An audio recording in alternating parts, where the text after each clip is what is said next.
అమ్మా ఇంట్లో ఎవరైనా ఉన్నారా? ఉన్నాను గాని ఇంతకీ నువ్వెవరు?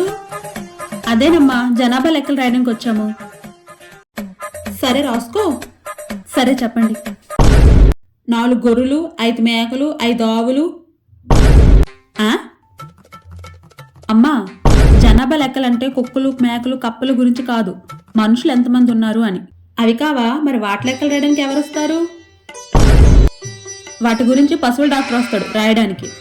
అవునా? మరి నువ్వు చూడడానికి అచ్చం పశువులానే ఉన్నావు. అదే పశువుల డాక్టర్లా ఉన్నావు అని. సరే చెప్పండి. కాసేపు ఆడుకుందాం. నేను నా కూతురు. మరి మీ హస్బెండ్ లేరా? లేరు, చనిపోయారు. మిమ్మల్ని భరించలేక. పంచంటే ఇలా ఉండాలో. ఎంత మాట అన్నది చెప్తా. సర్లే, మీ పాప ఎప్పుడు పుట్టిందో చెప్పండి. తీస్తా. నాలో ఉన్న క్రియేటివిటీ మొత్తం బయటికి తీస్తా. నా తడాకా చూపిస్తా. అదే పండక్కి పుట్టింది. ఏ పండక్కి? అది పుట్టినప్పుడు వచ్చే పండక్కే. అదే ఆ పండుగ ఎప్పుడు అని.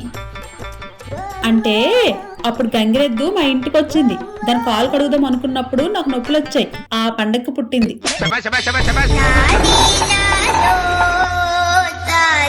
ఈ జన్మలో నేను జనాభా లెక్కలు రాయను.